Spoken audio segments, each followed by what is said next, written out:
और Israel Gaza युद्ध का आज 11वां दिन है। आपको गाजा युद्ध की हर तस्वीर और खबर सीधे युद्ध के मैदान से दिखाएंगे, लेकिन सबसे पहले 10 तस्वीरों में देखिए गाजा युद्ध में कैसे बचा हुआ है कोहराम। युद्ध का 11वां दिन है और इन 10 तस्वीरों के जरिए आप समझने की कोशिश करिए पूरे गाजा पट्टी में कैसे कोहराम बचाया गया है। युद्ध का 11वां दिन और विध्वंस अंतहीन इसको माना जा रहा है। चारों तरफ सेनाओं ने पूरे गाजा पट्टी के इलाके को घेर लिया है। टैंक्स को तैनात कर दिया गया है। मिस्र से मदद जा रही थी, उसको लेकर भी हमला कर दिया गया है। और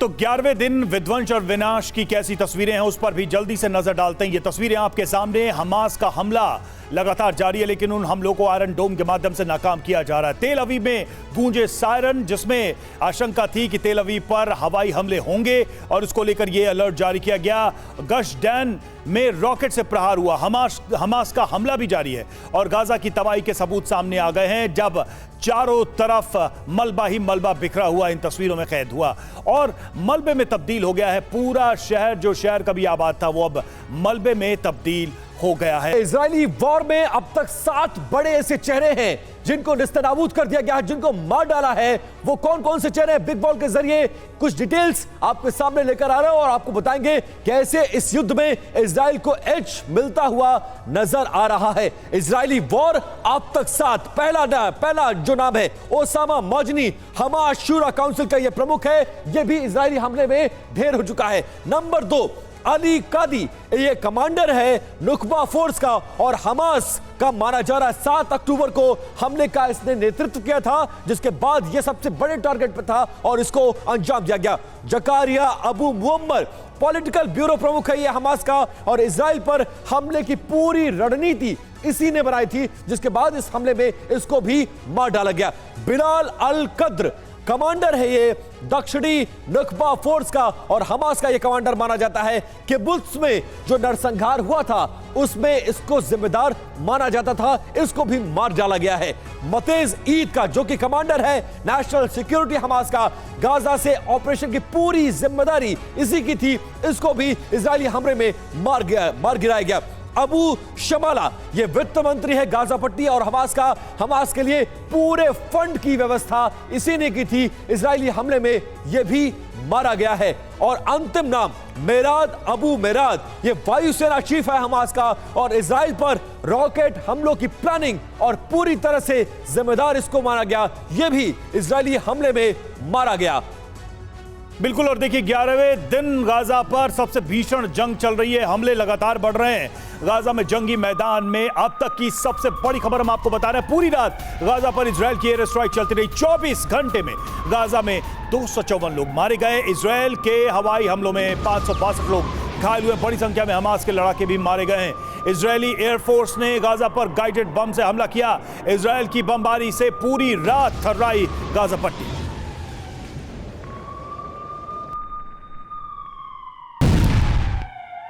और हमास लड़ाकों की बर्बरता की तस्वीरें सामने आ रही हैं। हमास लड़ाकों ने अंधाधुंध फायरिंग की है। आम नागरिकों के घरों पर भी गोलियों की बौछार करते हुए नजर आए हैं ये लड़ाके और गोलियों की तड़तड़ाहट से पूरा इलाके में दहशत का माहौल भी देखा जा रहा है। भीषण गोलीबारी के बीच घरों में दुबके रहे लोग और हमास के लड़ाके गोलीबारी करते रहे।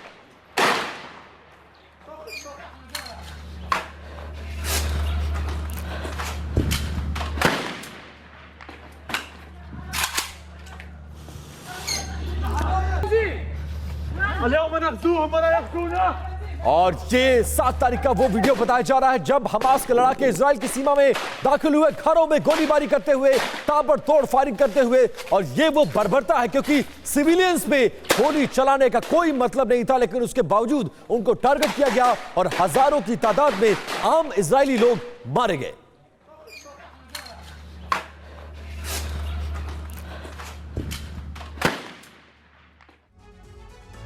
और वहीं इजराइल हमले की विध्वंसक तस्वीरें सामने आ रही हैं। 7 अक्टूबर को इजराइल पर हुए हमले का वीडियो सामने आया है। केरेम शालोम में 6 घंटे तक बारूदी कहर नरसंहार की तैयारी में आए थे हमास के ये लड़ाके। इजरायली सुरक्षा कर्मियों ने हमास के लड़ाकों को रोका। ग्रेनेड हमले में 2 इजरायली जवानों की मौत भी हुई थी। 7 अक्टूबर 2023 की ये तस्वीरें, ये वीडियो, जब हमास के लड़ाके नरसंहार के इरादे से यहां पर घुसे थे।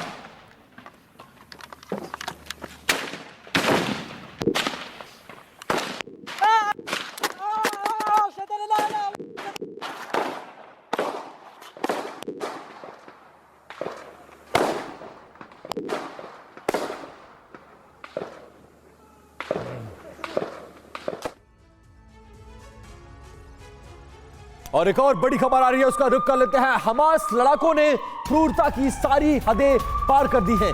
सामने आई है हमास के लड़ाकों की क्रूरता की तस्वीरें। ओफाकिम में कत्लेआम की भयावह तस्वीर सामने आई है। घर में घुसकर निर्दोषों पर गोलियां बरसाते हुए नजर आए ये लड़ाके, जिसमें बुजुर्ग, नौजवान और बच्चों तक को नहीं बख्शा गया। और देखिए तस्वीरों में हमास की क्रूरता, कैसे घर में घुसकर इन्होंने हत्याकांड को अंजाम दिया। निर्दोष लोगों पर बेतहाशा गोलियां बरसाते हुए ये लड़ाके नजर आए।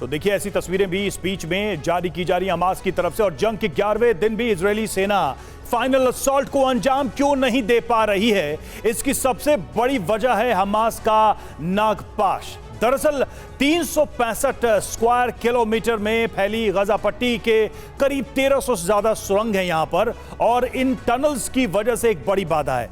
और जानते हैं हमास के लड़ाकों ने इन्हीं सीक्रेट टनल्स में 200 से ज्यादा बंधकों को कैद करके रखा है। सबसे अहम बात यह है कि बंधकों को हर 4 से 5 किलोमीटर के इलाके में अलग अलग ग्रुप में रखा गया है। और इतना ही नहीं, गाजा पट्टी हमास का गढ़ है, लिहाजा हमास लोकल इंटेलिजेंस की मदद से इजरायली सेना की हर मूवमेंट पर नजर बनाए हुए है। हमास को इस बात की पुख्ता जानकारी है इजरायली सेना गाजा पट्टी के किन इलाकों में हमला करेगी या फिर किस इलाके में मूवमेंट करेगी। और खुफिया जानकारी के बिना पर हमास के लड़ाके पूरी प्लानिंग के तहत बंधकों के ग्रुप्स को हमले वाले इलाके में भेज रहे हैं, ताकि इजराइल की बमबारी में हमास के लड़ाकों के बजाय बेकसूर बंधकों की मौत हो और इस नरसंहार का फायदा हमास को मिले। वहीं आईडीएफ के लिए मुश्किल यह भी है कि बंधकों के इजरायली नागरिकों के साथ विदेशी नागरिक भी शामिल है, या कहें कि उनकी तादाद ज्यादा है। ऐसे में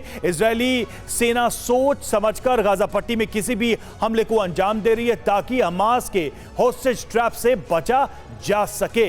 ये एक बहुत ही चुनौती है, कठिन चुनौती है।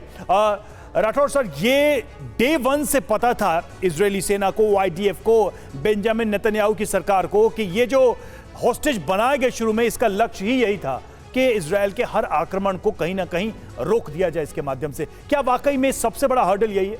सबसे बड़ी बात आपने जो एक्सप्लेन किया, बहुत सही एक्सप्लेन किया। ये जितने भी होस्टेजेस हैं, इसकी वजह से इजरायली सेना कन्वेंशनल ऑपरेशन या गाजा पट्टी में घुस नहीं रही है।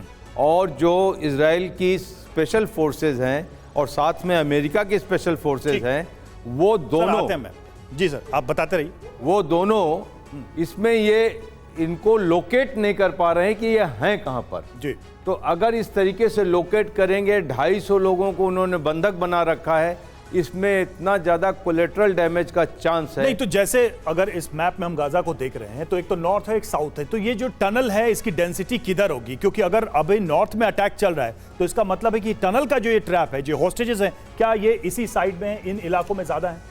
रवि कहते हैं कि लंदन मेट्रो की जो ट्यूब की लंबाई है, उससे ज्यादा टनल्स की लंबाई है यहाँ पर। अच्छा, ये आज से 20 साल से बना रहे हैं और इनका कंसंट्रेशन नॉर्थ गाजा में ज्यादा है, सेंटर में थोड़ा कम है और साउथ गाजा में भी है।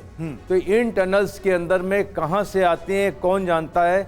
ये कोई नहीं जानता, उन टनल्स में रहने वाले ही लोग जानते हैं।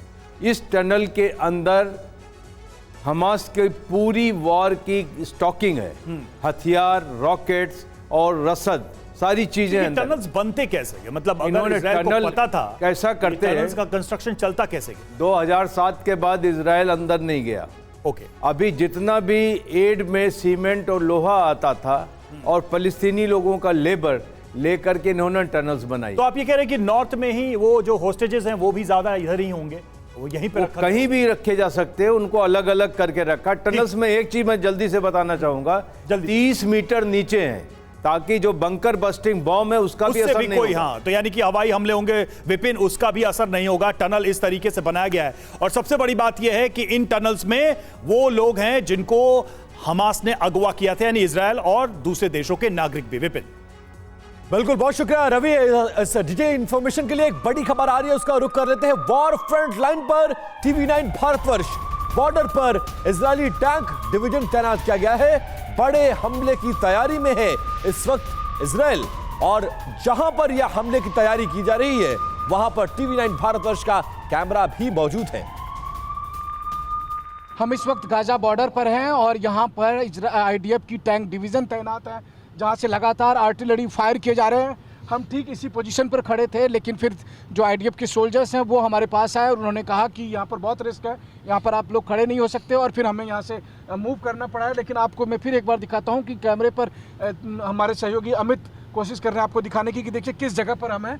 और यहाँ से लगातार जो आर्टिलरी फायर किए जाते हैं, फिर वो चाहे तोप से हो, टैंक से हो, लगातार फायर किए जाते हैं। और सामने में जो आप देख रहे हैं बसावट, वो गाज़ा पट्टी का है और गाज़ा पट्टी पर यहाँ से अटैक किए जा रहे हैं। तो एक तरफ जहाँ गाज़ा की तरफ से रॉकेट हमले किए जा रहे हैं, वहीं दूसरी तरफ आप देखिए TV9 के कैमरे पर इस वक्त बेहद करीब से गाज़ा पट्टी के बॉर्डर पर जो तैनात टैंक डिवीज़न है उसकी पोजीशन हम आपको दिखा रहे हैं कि देखिए किस तरीके से इन्होंने अपनी पोजीशन ले रखी है, किस तरह से इन्होंने अपने आर्मर्ड व्हीकल्स को, टैंक को और आर्टिलरी के तमाम दूसरे व्हीकल्स को यहाँ पर तैनात कर रखा है।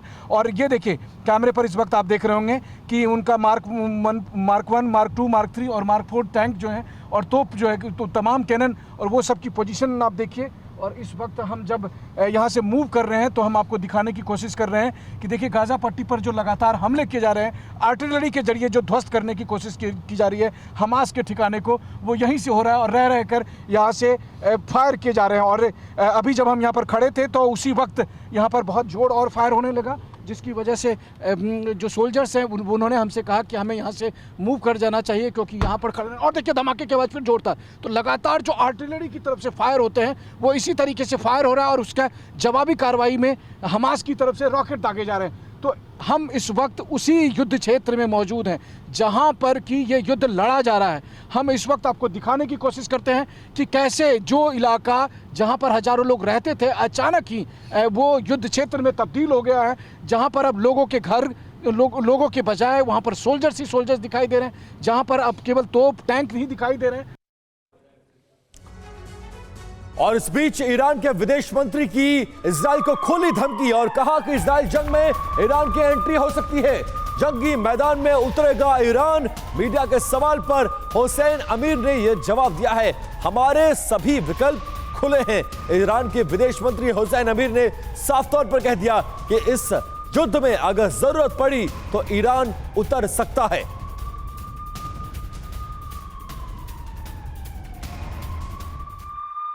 और हमास इजराइल युद्ध के बीच पुतिन का चीन दौरा, बहुत अहम दौरा है ये। 2 दिन के दौरे पर पहुंचे हैं पुतिन और जिनपिंग। पुतिन में इजराइल हमास जंग पर होगी बात। रूस और चीन बनाएंगे अमेरिका को घेरने की रणनीति। पुतिन के दौरे से अमेरिका भी बेचैन है, अमेरिका की भी टेंशन बढ़ी हुई है।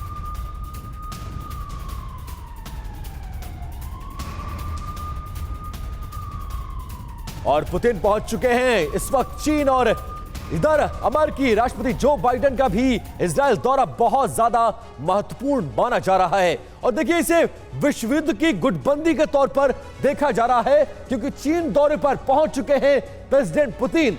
बीजिंग में होगी पुतिन और जिनपिंग की मुलाकात। और बिग बॉल पर कुछ इंफॉर्मेशन देखिए, विश्व युद्ध की गुटबंदी के तौर पर इसको देखा जा रहा है क्योंकि बीजिंग में होगी पुतिन और जिनपिंग की मुलाकात और इस मुलाकात के बहुत ज्यादा मायने हैं। पुतिन जिनपिंग के बीच कई मुद्दों पर चर्चा होगी, जिसमें इजराइल भी एक प्रमुख मुद्दा है। इजराइल हमास जंग पर भी बातचीत संभव है। अमेरिका को घेरने के लिए रणनीति बनाई जाएगी, क्योंकि इजराइल के अलावा जो युद्ध यूक्रेन और रशिया में लड़ा जा रहा है उसमें भी अमेरिका की भूमिका बहुत महत्वपूर्ण है। इजराइल पर दबाव बनाने के लिए संयुक्त बयान दोनों जारी कर सकते हैं। इस मुलाकात के बाद फिलिस्तीन के साथ खड़े होने का ऐलान भी दोनों देश संभव है, क्योंकि दोनों का दुश्मन एक है, वो है अमेरिका। कई और देशों के नेताओं से भी पुतिन मिलेंगे और अमेरिका के खिलाफ एक माहौल तैयार करने की कोशिश करेंगे। यूक्रेन पर हमले के बीच पहली बार ये चीन यात्रा पर पहुंचे हैं पुतिन, और हमारे साथ स्टूडियो में खास मेहमान संजय सोई सर भी हैं। संजय सर, इस मुलाकात के मायने क्या है? एक तरफ इजराइल दौरे पर जो बाइडेन और दूसरी तरफ पुतिन का चीन दौरा, कैसे देखते हैं आप? क्या संभव होगा और इस दौरे के बाद, इस मुलाकात के बाद क्या कुछ निकल सकता है और इजराइल युद्ध पर कैसे इंपैक्ट करेगा ये?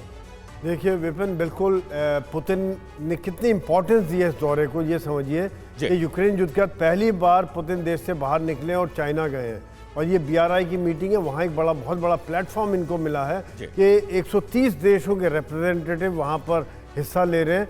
तो और रशिया की इम्पोर्टेंस वहाँ पर बहुत ज़्यादा है, क्योंकि एक बहुत सीनियर पार्टनर है और बहुत सीनियर देश है वहाँ पर, सबसे सीनियर देश मैं मानता हूँ। और ख़ास तौर से जैसा आप बता रहे हैं कि दुश्मन का दुश्मन दोस्त, ये बात आज रशिया और चाइना में, क्योंकि दोनों की अमेरिका के साथ भारी खटपट चल रही है। रशिया यूक्रेन युद्ध को नहीं भूल सकता है कि जिस प्रकार से अमेरिका खुलकर यूक्रेन में रशिया के खिलाफ यूक्रेन को मदद दे रहा है, हथियारों की, पैसे की और बाकी नेटो देशों क्या रशिया सर इस सिनेरियो में या इस स्थिति में है कि वो पहले से ही यूक्रेन से युद्ध लड़ रहा है और इजराइल युद्ध को लेकर चीन दौरा वहां पर अपने देश की तो बात करेगा, लेकिन अमेरिका को कैसे घेरा जाए? क्या कुछ रणनीति बन सकती है और उसका इंपैक्ट क्या होता हुआ नजर आ रहा है आपको? नहीं विपिन, रशिया में बहुत ताकत है, ऐसी बात नहीं है, क्योंकि उनकी अपनी आर्म्स इंडस्ट्री है, उनका अपना इंटेलिजेंस नेटवर्क बहुत बड़ा है। आज देखिए सीरिया में अगर रशिया ने अपनी सरकार, अपना जो सहयोगी सरकार बनाई हुई है, इसके अलावा अफ्रीका में भी चाहे माली हो या कई देशों में उनका हाथ रहा है। और ईरान की जो दी गई मदद को रशिया नहीं भूल सकता है कि जिस प्रकार उन्होंने ड्रोन के द्वारा मदद दी, और ईरान को जो बाकी टेक्नोलॉजी है, चाहे फाइटर एयरक्राफ्ट है, एयर डिफेंस सिस्टम है, वो दिया जा सकता है। तो यूक्रेन का युद्ध चल रहा है, और अभी खास तौर से जब ये सिचुएशन है तो अभी यूक्रेन की हालत खराब है वहाँ पर, कि यूक्रेन को समझ नहीं आ रहा है कि सब, मतलब एक लाइन में समझे तो अमेरिका को डाइवर्ट करने की कोशिश, ताकि अमेरिका को इजराइल में एंगेज करे और यूक्रेन युद्ध में इस पर असर पड़े। कुछ और बड़ी खबरें आ रही हैं, मैं अपर स्टूडियो चलता हूं जहां मेरे सहयोगी रवि मिश्रा मौजूद है। रवि, बिल्कुल विपिन, जिस तरीके के हालात हैं और जिस तरीके से तेजी से गुटबंदी बनी है, वो भी अपने आप में एक बड़ा संकेत है। संकेत किस चीज का है? खतरनाक मोड़ पर ये जंग जाती नजर आ रही है और विश्व युद्ध की गुटबंदी भी यहां देखने को मिल रही है। कैसे ये देश आपस में गुट बना रहे हैं? तो पहली बात यह है कि जिनपिंग का प्लान क्या है इन सब के बीच में, और इजरायल में बाइडेन की मौजूदगी एक बड़ा मैसेज, बड़ा संकेत युद्ध के दौरान। चीन में पुतिन भी मौजूद है, एक तरफ बाइडेन, दूसरी तरफ पुतिन अपना अपना रुख इन दौरों से बहुत स्पष्ट करते हुए। ईरान का जंगी ऐलान भी सामने आ गया है, ईरान पीछे नहीं हट रहा है, ईरान हर दिन एक नए बयान के साथ इस युद्ध में शामिल होता नजर आ रहा है। वहीं इजिप्ट का मोर्चा भी ऐसा लग रहा है कि ओपन हो सकता है, क्योंकि बॉर्डर पर वहां भी तनाव बरकरार है। लेबनान ने अपना फ्रंट खोल दिया है और लगातार हमले कर रहा है, सीरिया से भी हमले हो रहे हैं, और यह संकेत है कि सीरिया भी एक ऐसा फ्रंट है जहां पर इजरायल को संघर्ष करना पड़ेगा। एर्दोआन की चाल पर भी सबकी नजर है कि तुर्की इस बीच में कौन सा बड़ा कदम उठाता है। तो ये 6 तस्वीरें हैं और 6 तस्वीरों के माध्यम से अलग अलग जो स्थितियां हैं, 8 तस्वीरों के माध्यम से अलग अलग जो स्थितियां हैं वो आप देख पा रहे हैं। विपिन के पास चलेंगे और जानेंगे अगली बड़ी खबर क्या है। बिल्कुल रवि, और देखिए गाजा पर दुनिया कैसे बटी है और किसका क्या फॉर्मूला है, वो फॉर्मूला हम आपके सामने रखने जा रहे हैं। इजराइल और हमास की जंग को लेकर दुनिया 2 गुटों में बट गई है। दुनिया के मुल्क इजराइल और हमास की समस्या के समाधान के लिए अपने फॉर्मूले पेश कर रहे हैं। क्या फॉर्मूला? देखिए रूस का फॉर्मूला यह है कि गाजा में युद्ध विराम की अपील कर रहा है और विवादित मुद्दे बातचीत से सुलझे, ये अपनी तरफ से उसने पेशकश की है। चीन क्या कुछ कहता है? अंतरराष्ट्रीय कानूनों का पालन हो और दोनों पक्षों को अलग अलग देश मिले और उसकी मान्यता भी मिले, यह कहता हुआ नजर आ रहा है चीन। तुर्की का क्या कुछ कहना है? 1967 का स्टेटस दिया जाए ईस्ट यरूशलेम फिलिस्तीन की राजधानी बने, यानी तुर्की भी फिलिस्तीन के समर्थन में उतर पाया है। अरब वर्ल्ड की बात करें, फिलिस्तीन के समर्थन में 22 अरब देश हैं मिडिल ईस्ट के। ये बहुत बड़ा माहौल बनाने की कोशिश, और देखिए अरब वर्ल्ड भी अपना रुख इस मसले पर साफ करता हुआ नजर आ रहा है।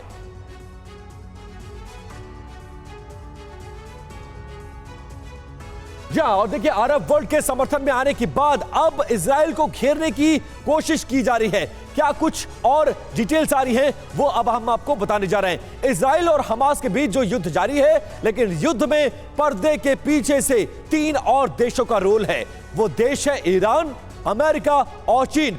इजराइल के पीछे अमेरिका है तो हमास के पीछे ईरान है, जिसे चीन की शह मिल रही है। इस जंग का खलनायक चीन कैसे है, आपको यह समझाने की कोशिश करते हैं। तो वहीं मध्य पूर्व में नए आर्थिक गलियारे से चीन बहुत ज्यादा परेशान है। दिल्ली में हुई G20 की बैठक में भारत, मध्य पूर्व, यूरोप और आर्थिक गलियारे का जो ऐलान हुआ, तो चीन के महत्वाकांक्षी one belt one road project के फेल होने का खतरा भी मंडराने लगा है। यही वजह है कि चीन अपने प्रोजेक्ट को नाकामी से बचाने के लिए इजराइल के खिलाफ जंग को शह देता हुआ नजर आ रहा है। बिल्कुल, और देखिए किस तरीके से जंग में नए नए किरदार प्रवेश करते जा रहे हैं। और इधर ब्लिंकन नेतन्याहू के बीच कई घंटों तक बातचीत हुई। बड़ा अपडेट आपको दे दें, युद्ध के ताजा हालात पर यह बातचीत हुई है। राष्ट्रपति बाइडेन करेंगे इजराइल का दौरा, यह भी जानकारी सामने आ रही है। तो इजराइल के साथ एकजुटता दिखाने की कोशिश लगातार चल रही है। बाइडेन समर्थन करेंगे, ब्लिंकन लगातार टच में हैं, दौरे कर रहे हैं। इजराइल को अपने लोगों की रक्षा का अधिकार है। अमेरिका का स्टैंड इस पर बहुत स्पष्ट है। The President will reaffirm the United States' solidarity with Israel and our ironclad commitment to its security. President Biden will again make clear, as he's done unequivocally since Hamas's slaughter of more than 1,400 people, including at least 30 Americans, that Israel has the right and indeed the duty to defend its people from Hamas and other terrorists and to prevent future attacks. The President will hear from Israel what it needs to defend its people as we continue to work with Congress to meet those needs. Second, President Biden will underscore our crystal clear message to any actor, state or non-state, trying to take advantage of this crisis to attack Israel. Don't. To that end, he's deployed 2 aircraft carrier groups and other military assets to the region.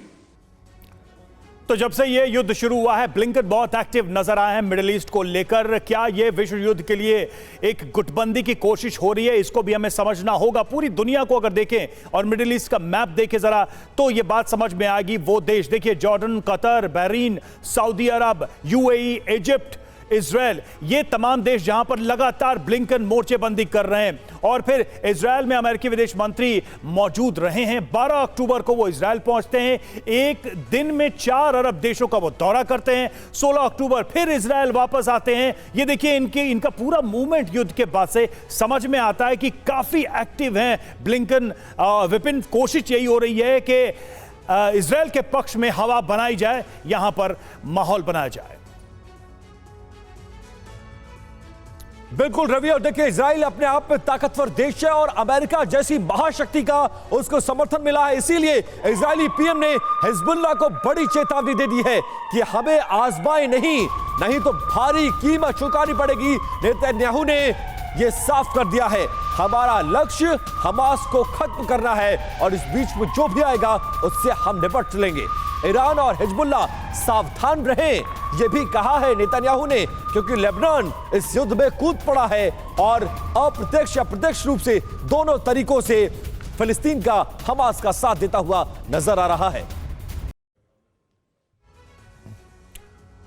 तो इतिहास गवाह है कि आज तक Israel से जो भिड़ा है उसको कीमत चुकानी पड़ी है। संजय सोई सर, जिस तरह से नेतन्याहू बहुत ज्यादा क्लियर है कि हमारा मकसद हमास को खत्म करना है, इस बीच में जो भी आएगा हम उसको छोड़ेंगे नहीं, लेकिन उसके बावजूद, पुराने रिकॉर्ड को देखने के बावजूद, मिडिल ईस्ट के कुछ ऐसे देश हैं, लेबनान की बात कर ले, सीरिया की बात कर ले, और अप्रत्यक्ष रूप से मिस्र भी इस युद्ध में कूदता हुआ नजर आ रहा है और इजराइल को घेरने की कोशिश। क्या इन्हें पता नहीं है कि क्या कीमत चुकानी पड़ेगी? क्या ये इजराइल के ताकत से वाकिफ नहीं है? क्यों ऐसी हिमाकत करते हुए ये देश नजर आ रहे हैं? नहीं, बिल्कुल, शायद उन्हें लगा कि इतने सालों से इजराइल और पैलेस्टीनियन के बीच में ज़्यादा कोई झगड़ा नहीं हुआ और बहुत ज़्यादा कोई मेजर इवेंट नहीं हुआ है, तो उन्होंने सोचा कि अभी इजराइल शायद शांत हो गया, शायद कमज़ोर हो गया होगा और ये उनकी महत्वाकांक्षाएं बढ़ गई है। लेकिन मैं ये मानता हूँ कि इजराइल जो टेक्नोलॉजिकली इतना एडवांस कंट्री है, जो वहाँ पर इतना जज्बा है, जो देशभक्ति जज्बा है, जो गिर के उठता है, यहाँ पर आप देखिए कि चोट लगी फिर गिरा और उठा और किस प्रकार से ऑर्गेनाइज तरीके से हमले कर रहा है। ये सब देशों को पता नहीं है कि किस प्रकार से इन्हें मुंह की खानी पड़ेगी। और अगर जिस चाहे आज देखिए जल्दी से ये बताइए, क्या मिडिल ईस्ट के अगर तमाम देश एक साथ हमला करते हैं इजराइल पर, तो क्या इजराइल आज की तारीख में सक्षम है कि एक साथ सबसे निपट सकता है? नहीं, देखिए अभी आज देख लीजिए कि हमास की तरफ चल रहा है, हिजबुल्लाह थोड़ा सा बोलता है तो वहाँ मिसाइल दाग देते हैं, वहाँ अंदर घुस के मार रहे हैं। सीरिया की तरफ थोड़ा सा भी उनको लगता है गड़बड़ है तो वहाँ मिसाइल दाग के वहाँ उनका एयरपोर्ट को और बाकी जगह जहाँ भी खतरा है वहाँ डिस्ट्रॉय कर रहे हैं। तो इजराइल तो प्रोएक्टिव है, एक आध देश और आ जाएगा, लेबनान आ जाएगा या कोई भी आएगा, उसको सक्षम बर्बाद करने में इजराइल पूरी तरह सक्षम है। दूसरी बात यह कि आज अमेरिका का भी बहुत बड़ा साथ है कि अमेरिका ने एक तरह से प्रेशर डाला, जैसे अभी आप बता रहे थे कि ब्लिंकिट का दौरा जो 5 देशों में गया और वो नहीं चाह रहे कि प्रोएक्टिव स्टैंड है कि इससे पहले कोई देश बीच में घुसे। अमेरिका ने भी उनको वार्निंग दी हुई है, इजराइल ने भी वार्निंग दी हुई है और ईरान कोशिश कर रहा है कि किसी ना किसी तरह से इजराइल से इस मौके का फायदा उठा के इजराइल से अपना हिसाब किताब। बिल्कुल सर, ये एक सिचुएशन। और देखिए इस बीच एक और अपडेट हम दर्शकों को दे दें। इजराइल हमास युद्ध पर रूस का प्रस्ताव गिरा। यूएनएससी में रूस का प्रस्ताव नहीं हो सका पास। प्रस्ताव पास होने के लिए पर्याप्त वोट नहीं मिले। रूस के प्रस्ताव के समर्थन में सिर्फ 5 वोट पड़े हैं। राठौड़ साहब, ये कोशिश लगातार हो रही है रूस की तरफ से, यानी कि एक तरफ तो विजिट कर रहे हैं पुतिन, लगातार देशों से बातचीत कर रहे हैं, बयान दे रहे हैं, वहीं दूसरी तरफ यूएन में भी कोशिश कर रहे हैं। एक बात तो बहुत साफ कर रहे हैं पुतिन की, वो इस पूरे मामले में किस तरफ है? देखिए रवि, यहाँ पर आप रूस का जो प्रस्ताव था सिक्योरिटी काउंसिल में, उसमें क्या था? उसमें था सीज फायर, उसमें था बंधकों की रिहाई, एड और बाकी लोगों का इवैक्यूएशन। लेकिन जो जियो पॉलिटिक्स चलती है उसमें ये अच्छा प्रस्ताव भी गिर गया और ये प्रस्ताव कंसीडरेशन के लिए भी नहीं जा पाया। 9 देश चाहिए इस प्रस्ताव को टेबल करने के लिए, रूस को नहीं मिले, तो यहाँ आप रूस की एक हार भी देख रहे हैं। तो बहरहाल आज यूएनएससी में रूस का प्रस्ताव गिर गया है। इसीलिए आप देख रहे हैं रूस और चाइना एक तरफ मिल रहे हैं ताकि इंटरनेशनल ओपिनियन बनाई जा सके, ताकि कल को सिक्योरिटी काउंसिल हो या जनरल असेंबली हो, वहाँ एक इंटरनेशनल ओपिनियन के साथ अमेरिका का और इजराइल का या नेटो का मुकाबला करने में सक्षम हो। बिल्कुल संजय सर, जल्दी से ऐड करिए जी। आप बताइए प्रस्ताव देने का मतलब क्या है? अगर उनके ऊपर इस तरह का हमला होता तो क्या वो सीज फायर करते, क्या वो संधि करते? और रशिया जिस तरह का प्रस्ताव दे रहा है वो खुद युद्ध से जूझ रहा है और वो अपने यहाँ कुछ ऐसा इंप्लीमेंट करने की कोशिश नहीं करता। वापस लौटेंगे सर आपके पास। देखिए इस बीच खबर यह है कि टीवी9 के कैमरे में कैद हुआ है लाइव अटैक। सायरन बजने के बाद हुआ रॉकेट अटैक और इजराइल ने आयरन डोम से मार गिराया उस रॉकेट को जो उसके देश की तरफ बढ़ रहा था और बड़ा अटैक टीवी9 भारतवर्ष के कैमरे में कैद हुआ। वहीं सायरन की आवाज बंद गुजरी और ओ माय गॉड, यही लगता है आसपास और उधर लगता है यही आसपास में अमित। और ये देखिए अमित आगे देखिए, ये देखिए वो एकदम ठीक ऊपर में, और वो आयरन डोम किस तरीके से उसे खत्म कर रहा है। टीवी9 पर इस वक्त आप लाइव तस्वीरें देख रहे हैं। गाजा स्ट्रिप, गाजा पट्टी से जो रॉकेट के हमले दागे जा रहे हैं उसको कैसे आयरन डोम से निष्क्रिय किया जा रहा है, इसकी तस्वीरें देखिए। गाजा पट्टी के बॉर्डर के पास हम मौजूद हैं और लगातार गाजा पट्टी की तरफ से जो रॉकेट दागे गए हैं उससे किस तरीके से, और ये देखिए धमाके की आवाज एक के बाद एक लगातार इस तरीके से हो रहा है। हालांकि अमित, हमें अपना कवर भी रखना है साथ में, और हम इस वक्त ठीक एक बिल्डिंग के ठीक नीचे खड़े हैं और लगातार आपने देखा सायरन की आवाज़ आई। सायरन की आवाज़ के महज 5 से 10 सेकंड के भीतर जो है सो रॉकेट दागे गए और उसी रॉकेट को तुरंत ही आयरन डोम ने निष्क्रिय कर दिया। अभी तक आप देखिए तो इस वक्त जो है हम इस वक्त इस प्रीमाइसेस में अचानक यहाँ जब हम गुजर रहे थे तो हमें भागकर यहाँ पर शरण लेनी पड़ी और उसके साथ ही हमने दिखाने की कोशिश की। आप देखिए हर पल यहाँ पर क्या माहौल है। गाजा पट्टी के बॉर्डर से सटे हुए इलाकों में लोग किस तरह से रह रहे हैं, इसका अंदाज़ा आप ये लगाइए कि सायरन बजने के महज 5 से 7 सेकंड के भीतर ये डेवलपमेंट हमें देखने को मिला है, जिस वक्त कि एक साथ कई रॉकेट से हमले किए गए गाजा पट्टी में और फिर इजराइल के आयरन डोम ने उसे ध्वस्त कर दिया। तो ये सिचुएशन है और उम्मीद की जा रही है कि अगले कुछ घंटे बहुत क्रिटिकल होंगे, खास करके गाजा पट्टी के आसपास के इलाकों के लिए। तो टीवी 9 के जाबाज रिपोर्टर मनीष झा की रिपोर्ट आप देख रहे थे। बिल्कुल मिडिल ऑफ वॉर, यानी कि जहां पर युद्ध चल रहा है वहां पर वो मौजूद हैं। ये तस्वीरें जंग की सीधी थी जो उनके कैमरे में कैद हुई हैं। और देखिए, इजराइल गाजा बॉर्डर पर सैनिकों का कैंप भी नजर आया। गाजा पर हमले के लिए तैयार इजरायली सेना हमास पर भीषण अटैक की बारी है और उसके ठीक पहले यह कैंप लगाया गया और यहां पर तैयारी है। टीवी 9 पर इस वक्त आप देखिए उन सैनिकों को जो ग्राउंड ऑपरेशन के लिए मौजूद है, उनको देखिए ऑपरेशन से ठीक पहले अपना जोश बढ़ाते हुए एक दूसरे का सैनिकों को और उन सैनिकों को देखिए जो इस वक्त ऑपरेशन से पहले किस तरह जोश में और समझिए कि वो हमास को क्या मैसेज दे रहे हैं। वो साफ तौर पर ये कह रहे हैं कि वो तैयार हैं उस लड़ाई के लिए जो इजराइल के अस्तित्व के लिए सबसे बड़ी और खतरनाक लड़ाई हो सकती है। और उसके लिए इस वक्त आप देखिए, जब कहते हैं आप कि हाउ इज द जोश, तो ये देखिए जो जोश इनका इस वक्त आपको दिखाई दे रहा है। ये सोल्जर्स जो इस जगह पर मौजूद हैं और उनके बीच आपने देखा कि किस तरीके से ये सब एक दूसरे के साथ अपना मनोबल बढ़ाते हुए और एक दूसरे को सपोर्ट करते हुए, क्योंकि इन्हें पता है कि ये किस असाइनमेंट पर जा रहे हैं और वो असाइनमेंट कितना डेंजरस होगा। हेलो, हाय। सो आपने इनके जोश और जज्बे को देखा और इसी जज्बे के साथ ये ग्राउंड ऑपरेशन के लिए आगे बढ़ रहे हैं।